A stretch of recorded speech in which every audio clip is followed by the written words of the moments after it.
Support for Alabama Aloud comes from Ernest and Hadley Booksellers of Tuscaloosa, Alabama, who strive to provide a unique selection of new, used, and rare books from local, regional, and international sources. Information about online orders at ernestandhadleybooks.com.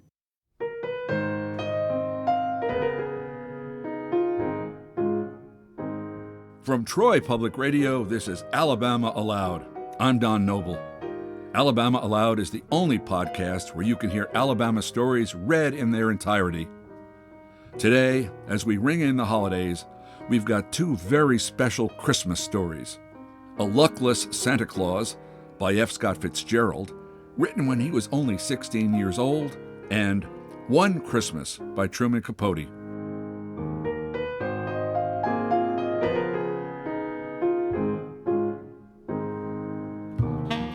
F. Scott Fitzgerald is best known for novels such as The Great Gatsby and Tender is the Night. But before that, before he was an Army officer stationed in Montgomery and met Zelda Sayre, even before he was a student at Princeton, Fitzgerald was a high school student at the Newman School, and at age 16 published this short story in the school paper, the Newman News.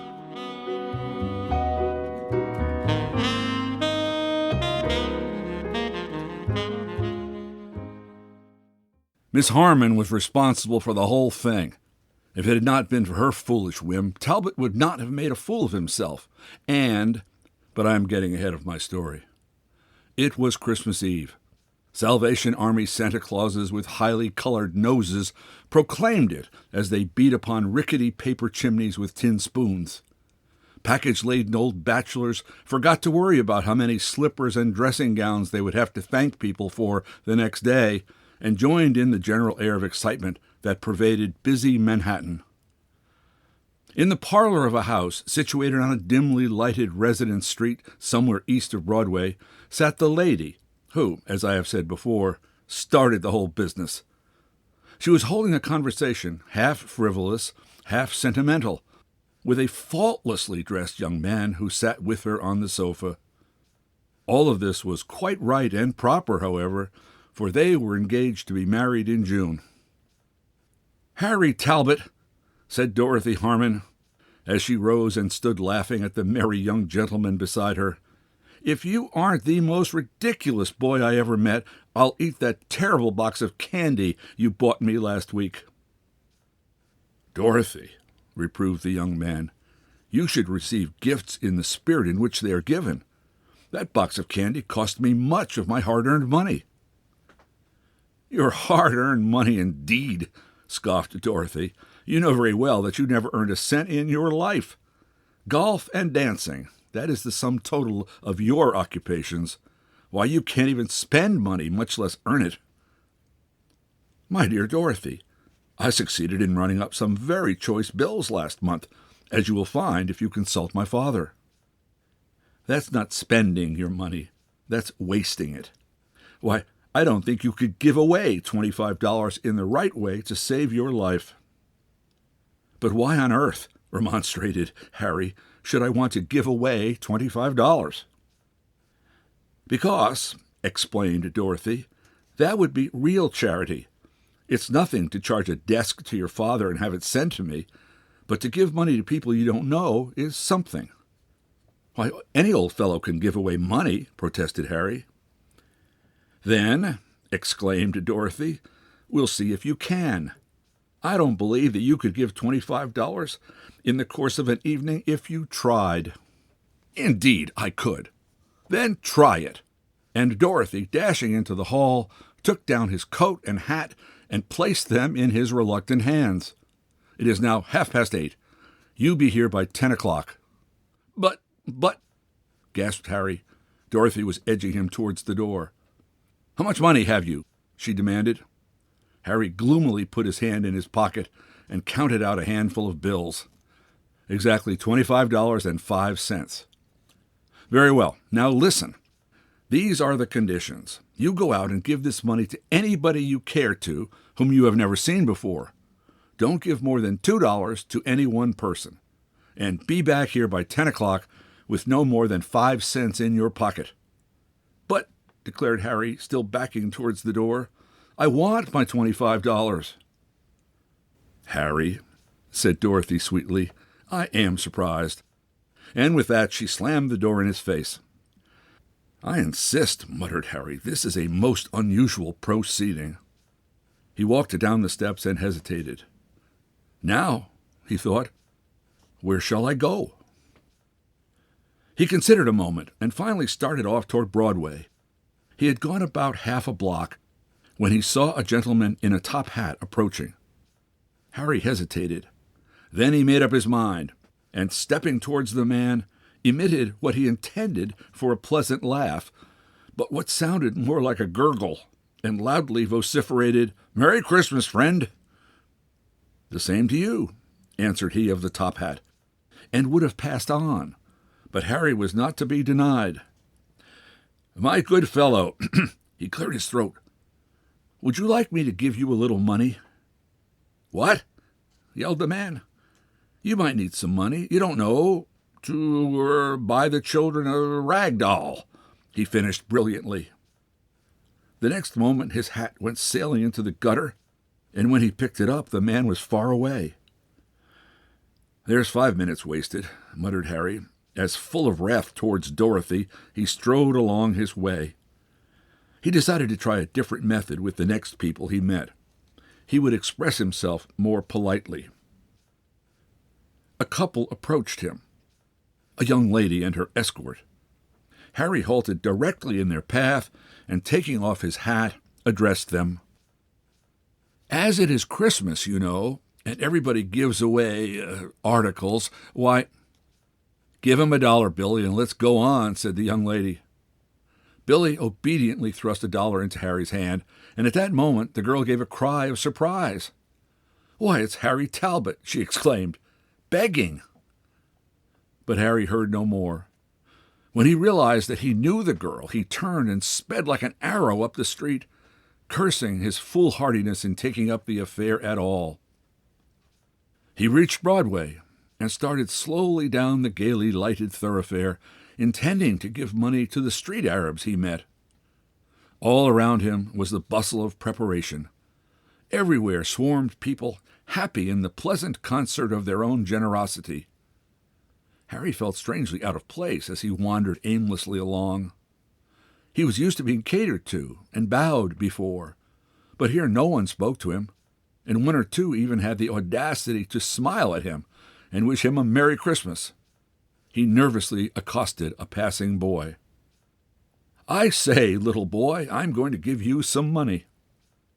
No, you ain't, said the boy sturdily. I don't want none of your money.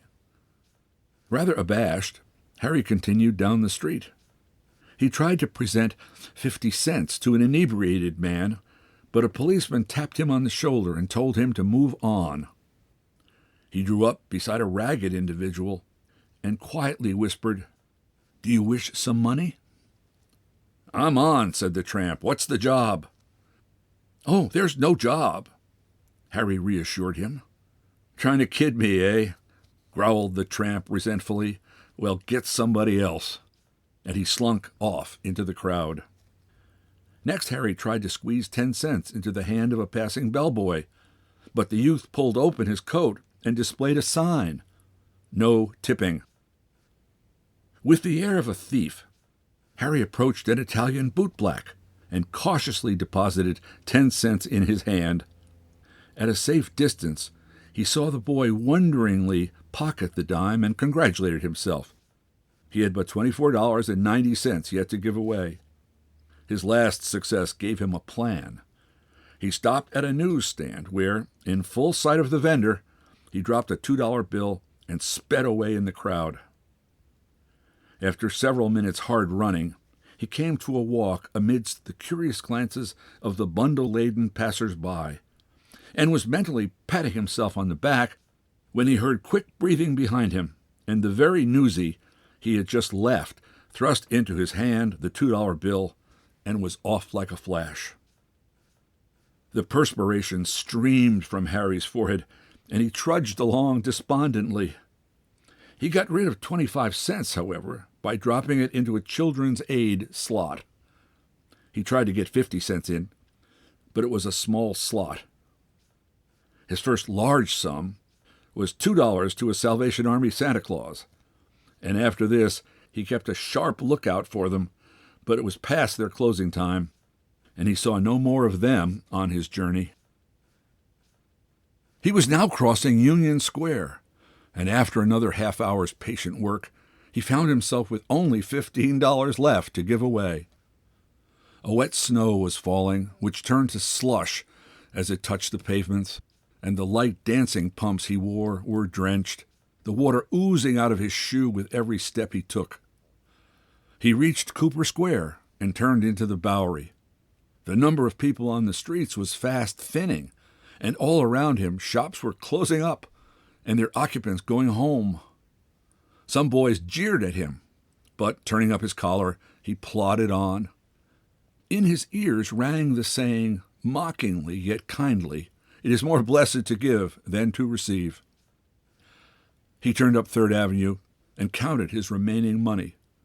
It amounted to $3.70. Ahead of him he perceived, through the thickening snow, 2 men standing under a lamp-post. Here was his chance. He could divide his $3.70 between them. He came up to them and tapped one on the shoulder. The man, a thin, ugly-looking fellow, turned suspiciously. "Won't you have some money, you fellow?" he said imperiously, for he was angry at humanity in general and Dorothy in particular. The fellow turned savagely. "Oh," he sneered, "you're one of these stiffs trying the charity gag and then getting us pulled in for begging. Come on, Jim. Let's show him what we are." And they showed him. They hit him, they mashed him, they got him down and jumped on him, they broke his hat, they tore his coat. And Harry, gasping, striking, panting, went down in the slush.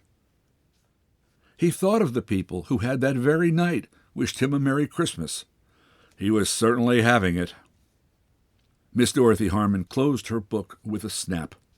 It was past 11, and no Harry. What was keeping him? He had probably given up and gone home long ago. With this in mind, she reached up to turn out the light, when suddenly she heard a noise outside as if someone had fallen. Dorothy rushed to the window and pulled up the blind. There, coming up the steps on his hands and knees, was a wretched caricature of a man. He was hatless, coatless, collarless, tieless, and covered with snow. It was Harry. He opened the door and walked into the parlor, leaving a trail of wet snow behind him. "Well," he said defiantly. "Harry," she gasped, "can it be you?" "Dorothy," he said solemnly, "it is me." What has happened?" "Oh, nothing. I've just been giving away that $25. And Harry sat down on the sofa. "But, Harry," she faltered, "your eye is all swollen." "Oh, my eye, yeah, let me see. That was on the $22nd. I had some difficulty with 2 gentlemen. However, we afterwards struck up quite an acquaintance. I had some luck after that. I dropped $2 in a blind beggar's hat." "You've been all evening giving away that money?" "My dear Dorothy, I have decidedly been all evening giving away that money." He rose and brushed a lump of snow from his shoulder. "I really must be going now. I have 2 friends outside waiting for me." He walked towards the door. "2 friends?" "Why, they are the 2 gentlemen I had the difficulty with. They are coming home with me to spend Christmas. They are really nice fellows, though they might seem a trifle rough at first." Dorothy drew a quick breath. For a minute no one spoke. Then he took her in his arms. "Dearest," she whispered, "you did this all for me." A minute later he sprang down the steps and arm in arm with his friends walked off in the darkness. "Good night, Dorothy," he called back, "and a Merry Christmas."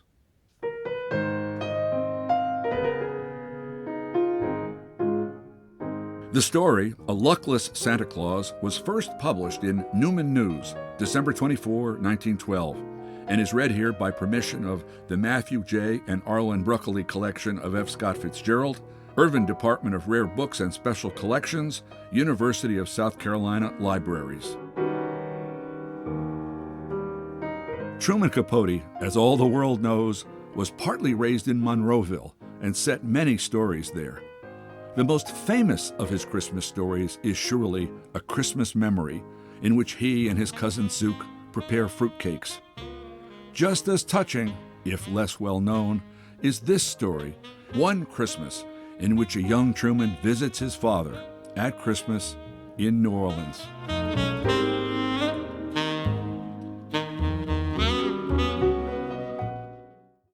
First, a brief autobiographical prologue. My mother, who was exceptionally intelligent, was the most beautiful girl in Alabama. Everyone said so, and it was true. And when she was 16, she married a 28-year-old businessman who came from a good New Orleans family. The marriage lasted a year. My mother was too young to be a mother or a wife. She was also too ambitious. She wanted to go to college and to have a career. So she left her husband.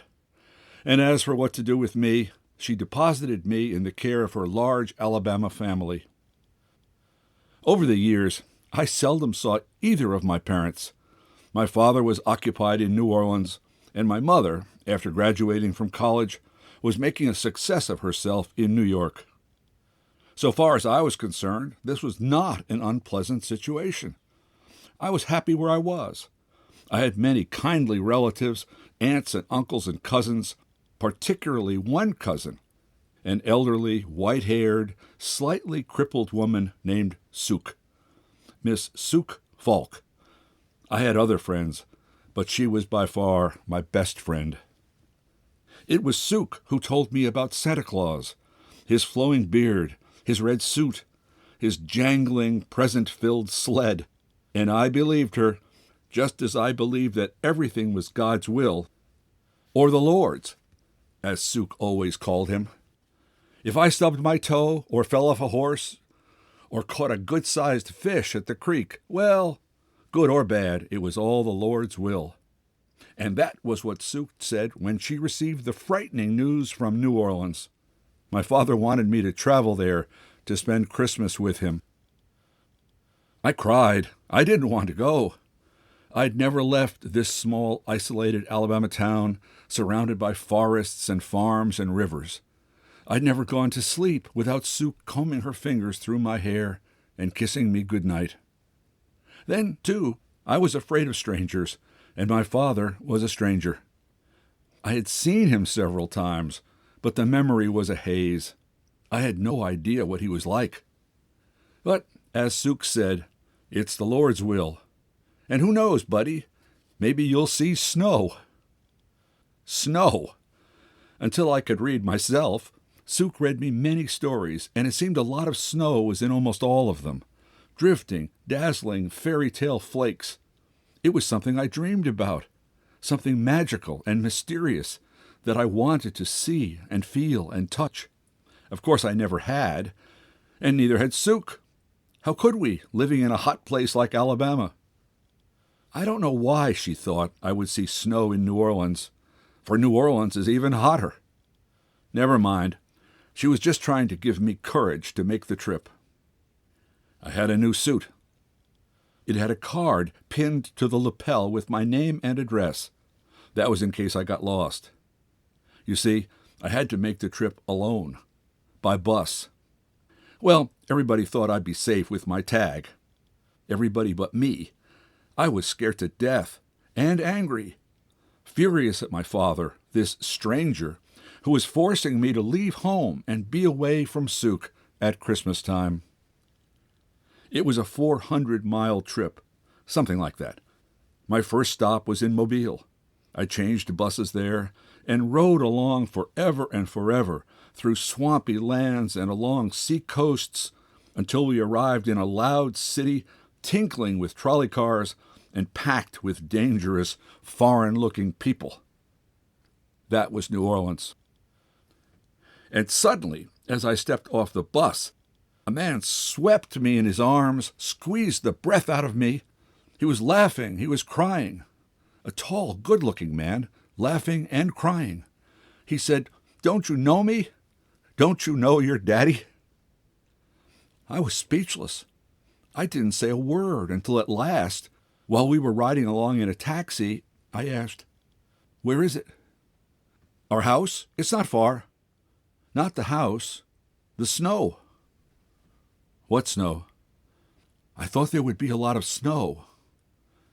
He looked at me strangely, but laughed.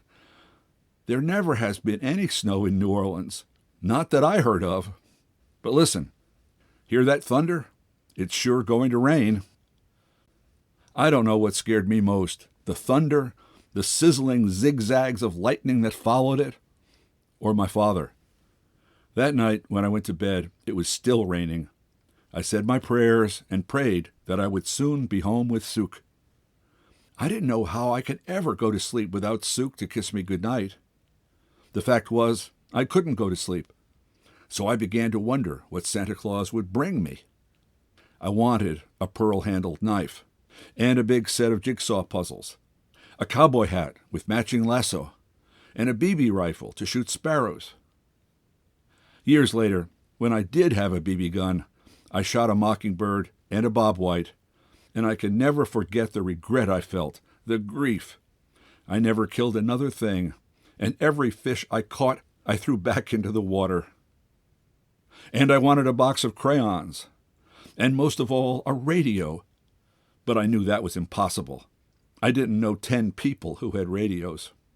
Remember, this was the Depression, and in the Deep South, houses furnished with radios or refrigerators were rare. My father had both. He seemed to have everything. A car with a rumble seat, not to mention an old, pink, pretty little house in the French Quarter with iron-lace balconies and a secret patio garden colored with flowers and cooled by a fountain shaped like a mermaid. He also had a half dozen, I'd say full dozen, lady friends. Like my mother, my father had not remarried, but they both had determined admirers, and willingly or not, eventually walked the path to the altar. In fact, my father walked it 6 times. So you can see he must have had charm, and indeed, he seemed to charm most people, everybody except me. That was because he embarrassed me so, always hauling me around to meet his friends, everybody from his banker to the barber who shaved him every day, and of course, all his lady friends. And the worst part, all the time he was hugging and kissing me and bragging about me, I felt so ashamed. First of all, there was nothing to brag about. I was a real country boy. I believed in Jesus and faithfully said my prayers. I knew Santa Claus existed. And at home in Alabama, except to go to church, I never wore shoes, winter or summer. It was pure torture, being pulled along the streets of New Orleans in those tightly laced, hot as hell, heavy as lead shoes. I don't know what was worse, the shoes or the food. Back home, I was used to fried chicken and collard greens and butter beans and cornbread and other comforting things. But these New Orleans restaurants, I will never forget my first oyster. It was like a bad dream sliding down my throat. Decades passed before I swallowed another. And as for all that spicy Creole cookery, just to think of it gave me heartburn. No, sir, I hankered after biscuits right from the stove, and milk fresh from the cows, and homemade molasses straight from the bucket. My poor father had no idea how miserable I was, partly because I never let him see it, certainly never told him, and partly because, despite my mother's protest, he had managed to get legal custody of me for this Christmas holiday. He would say, "Tell the truth. Don't you want to come and live with me here in New Orleans?" "I can't." "What do you mean you can't?" "I miss Sook. I miss Queenie. We have a little rat terrier, a funny little thing, but we both love her." He said, "Don't you love me?" I said, yes, but the truth was, except for Sook and Queenie and a few cousins and a picture of my beautiful mother beside my bed, I had no real idea of what love meant. I soon found out. The day before Christmas, as we were walking along Canal Street, I stopped dead still, mesmerized by a magical object that I saw in the window of a big toy store. It was a model airplane large enough to sit in and pedal like a bicycle. It was green and had a red propeller. I was convinced that if you pedaled fast enough, it would take off and fly. Now, wouldn't that be something? I could just see my cousins standing on the ground while I flew about among the clouds. Talk about green. I laughed, and laughed and laughed. It was the first thing I'd done that made my father look confident, even though he didn't know what I thought was so funny. That night, I prayed that Santa Claus would bring me the airplane. My father had already bought a Christmas tree, and we spent a great deal of time at the Five and Dime picking out things to decorate it with. Then I made a mistake. I put a picture of my mother under the tree. The moment my father saw it, he turned white and began to tremble. I didn't know what to do, but he did. He went to a cabinet and took out a tall glass and a bottle. I recognized the bottle because all my Alabama uncles had plenty just like it. Prohibition moonshine. He filled the tall glass and drank it with hardly a pause. After that, it was as though the picture had vanished. And so I awaited Christmas Eve and the always exciting advent of Fat Santa. Of course, I had never seen a weighted, jangling, belly-swollen giant flop down a chimney and gaily dispense his largesse under a Christmas tree. My cousin Billy Bob, who was a mean little runt, but had a brain like a fist made of iron, said it was a lot of hooey. There was no such creature. "My foot," he said. "Anybody would believe there was any Santa Claus would believe a mule was a horse." This quarrel took place in the tiny courthouse square. I said, "There is a Santa Claus because what he does is the Lord's will, and whatever is the Lord's will is the truth." And Billy Bob, spitting on the ground, walked away. Well, looks like we've got another preacher on our hands. I always swore I'd never go to sleep on Christmas Eve. I wanted to hear the prancing dance of reindeer on the roof, and to be right there at the foot of the chimney to shake hands with Santa Claus. And on this particular Christmas Eve, nothing, it seemed to me, could be easier than staying awake. My father's house had 3 floors and 7 rooms, several of them huge, especially the 3 leading to the patio garden, a parlor, a dining room, and a musical room for those who like to dance and play and deal cards. The 2 floors above were trimmed with lacy balconies, whose dark green iron intricacies were delicately intertwined with bougainvillea and rippling vines of scarlet spider orchids, a plant that resembles lizards flicking their red tongues. It was the kind of house best displayed by lacquered floors, and some wicker here, some velvet there. It could have been mistaken for the house of a rich man. Rather, it was the place of a man with an appetite for elegance. To a poor, but happy, barefoot boy from Alabama, it was a mystery how he managed to satisfy that desire. But it was no mystery to my mother, who, having graduated from college, was putting her Magnolia delights to full use while struggling to find in New York a truly suitable fiancé who could afford Sutton Place apartments and sable coats. No, my father's resources were familiar to her, though she never mentioned the matter until many years later, long after she had acquired ropes of pearls to glisten around her sable-wrapped throat. She had come to visit me in a snobbish New England boarding school, where my tuition was paid by her rich and generous husband, when something I said tossed her into a rage. She shouted, "So, you don't know how he lives so well. Charters yachts and cruises the Greek islands. His wives! Think of the whole long string of them, all widows, all rich, very rich, and all much older than he. too old for any sane young man to marry. That's why you are his only child, and that's why I'll never have another child. I was too young to have any babies, but he was a beast. He wrecked me. He ruined me. Just a gigolo. Everywhere I go, people stop and stare. Moon over Miami. This is my first affair, so please be kind. Hey, mister, can you spare a dime? Just a gigolo. Everywhere I go, people stop and stare. All the while she talked, and I tried not to listen, because by telling me my birth had destroyed her, she was destroying me. These tunes ran through my head, or tunes like them. They helped me not to hear her, and they reminded me of the strange, haunting party my father had given in New Orleans that Christmas Eve. The patio was filled with candles, and so were the 3 rooms leading off it.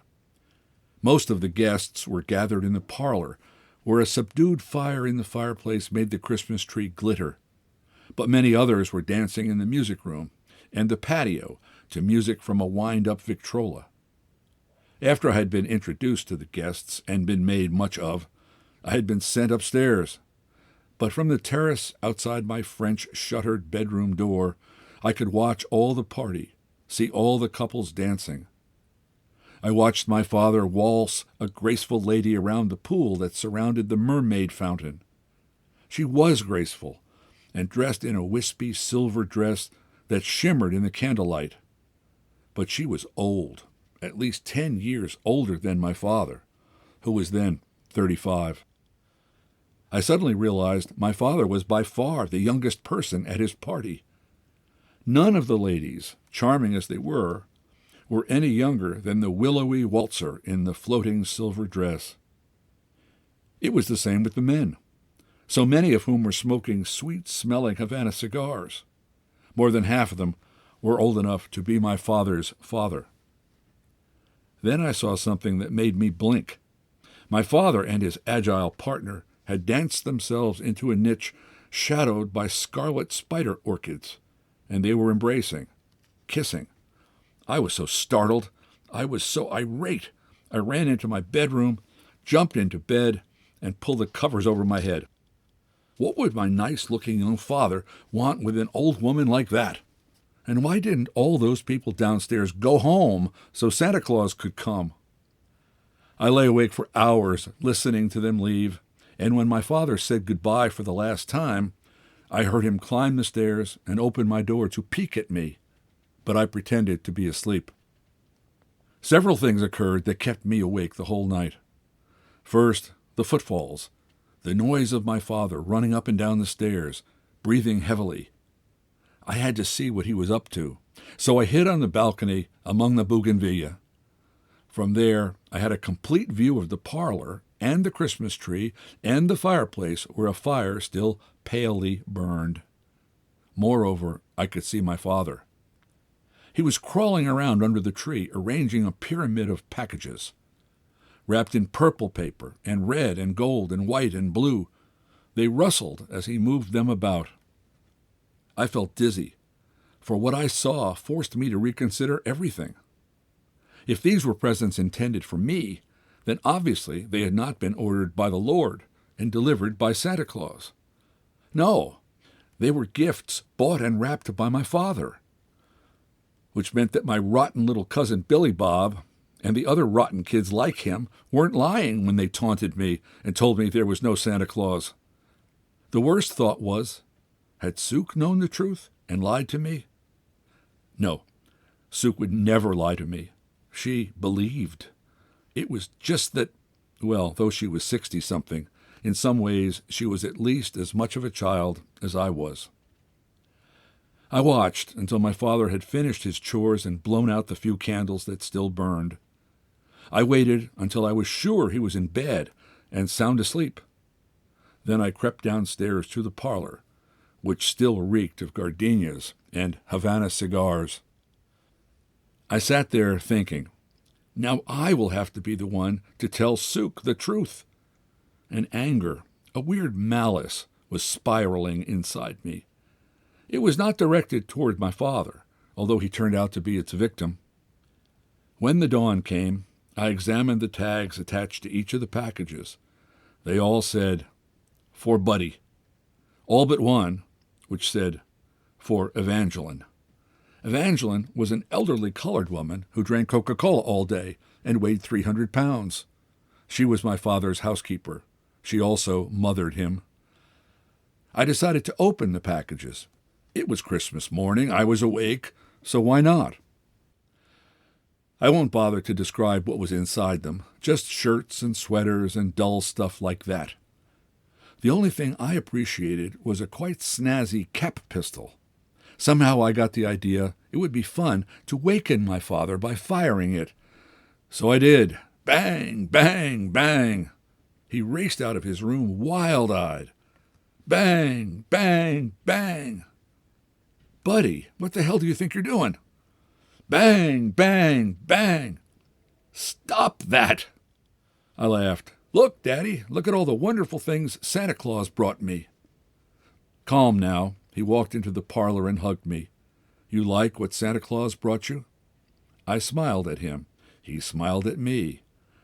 There was a tender, lingering moment, shattered when I said, "Yes, but what are you going to give me, Daddy?"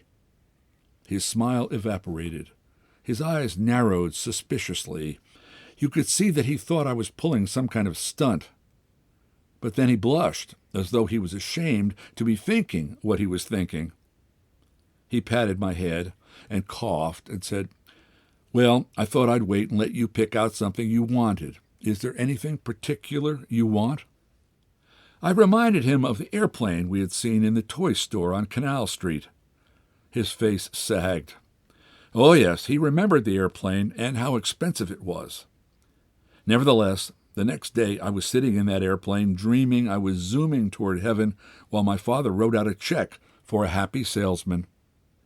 There had been some argument about shipping the plane to Alabama, but I was adamant. I insisted it should go with me on the bus that I was taking at 2:00 that afternoon.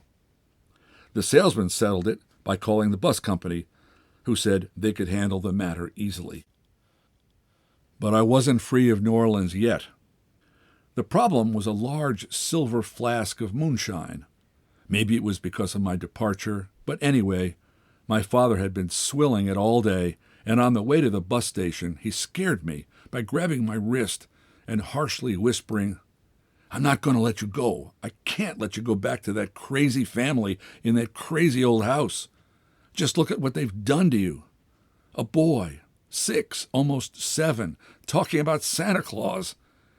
It's all their fault, all those sour old spinsters with their Bibles and their knitting needles, those drunken uncles. Listen to me, buddy. There is no God. There is no Santa Claus." He was squeezing my wrist so hard that it ached. Sometimes, oh, God, I think your mother and I, the both of us, we ought to kill ourselves to have let this happen. He never killed himself, but my mother did. She walked down the Second All Road 30 years ago.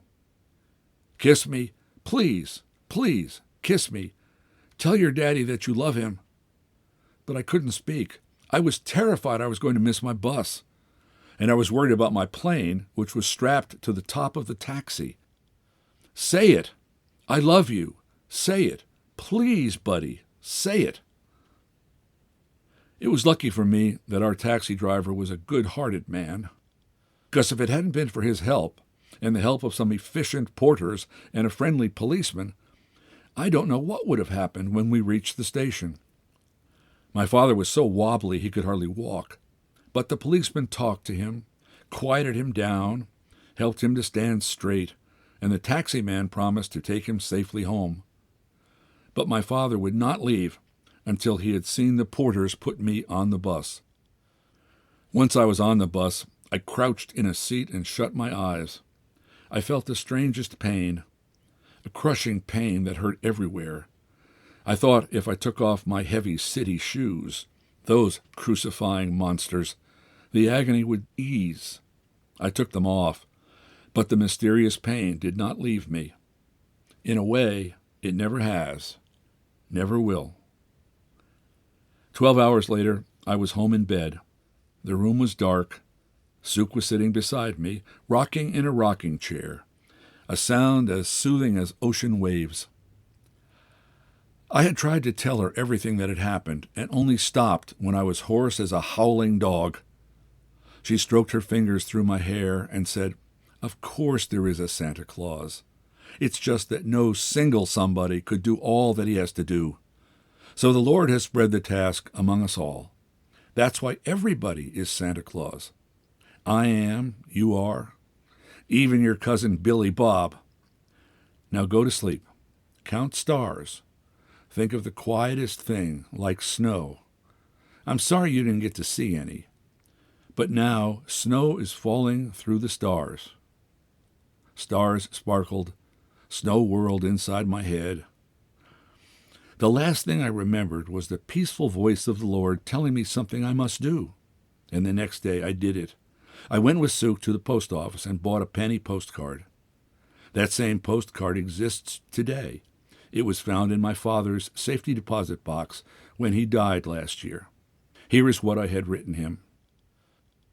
"Hello, Pop. Hope you are well. I am, and I am learning to pedal my plane so fast, soon I will be in the sky, so keep your eyes open. And yes, I love you. Buddy."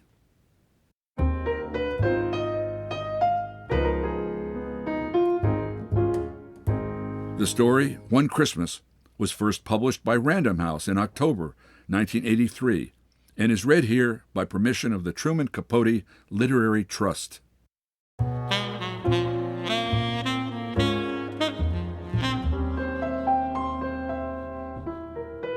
We hope you don't keep Alabama Aloud all to yourself. Subscribe to our podcast and share it with a friend. Better yet, write us a review in the iTunes store. It helps other people find the podcast. Also, give us a shout-out on social media. Alabama Aloud is a production of Troy Public Radio and produced by Austin Toy and Kyle Gassett. Special thanks to Matt Clower, Buddy Johnson, and Michelle Mowry. So, until next time, when you'll hear more of Alabama Read Aloud, I'm Don Noble. Thanks for listening, and happy holidays.